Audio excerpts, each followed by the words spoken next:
जय हिंद। चलिए अब हम लोग चले समबाहु त्रिभुज की विशेषता के बारे में। समबाहु त्रिभुज किसे कहते हैं? समबाहु त्रिभुज की पहली विशेषता है कि तीनों भुजाएं आपस में बराबर होती है। समबाहु त्रिभुज का प्रत्येक कोण 60 डिग्री का होता है। समबाहु त्रिभुज का शीर्षलंब आधार को दो बराबर भागों में बांटते हैं। समबाहु त्रिभुज का शीर्षलंब दो बराबर क्षेत्रफल वाले दो त्रिभुजों में विभाजित करते हैं। समबाहु त्रिभुज की माध्यिकाएं दो बराबर क्षेत्रफलों वाले त्रिभुजों में विभाजित करती है। समबाहु त्रिभुज का शीर्षलंब एक दूसरे को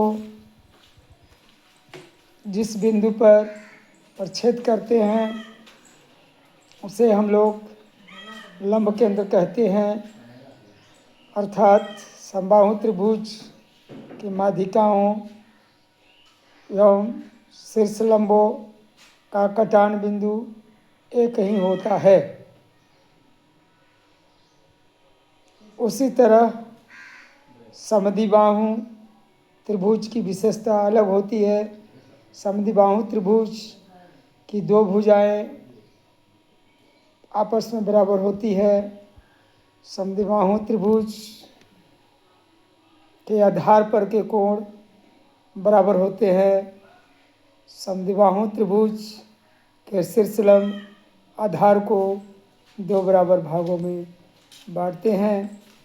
समद्विबाहु त्रिभुज के शीर्षलंब दो सर्वांगसम त्रिभुजों में विभक्त करते हैं। विसमबाहु त्रिभुज के कोण भिन्न भिन्न होते हैं। बड़े भुजा के सामने का कोण बड़ा होता है और छोटी भुजा के सामने का कोण छोटा होता है। उसी तरह बड़े कोण की सामने की भुजा बड़ी होती है और छोटे कोण की सामने की भुजा छोटी होती है।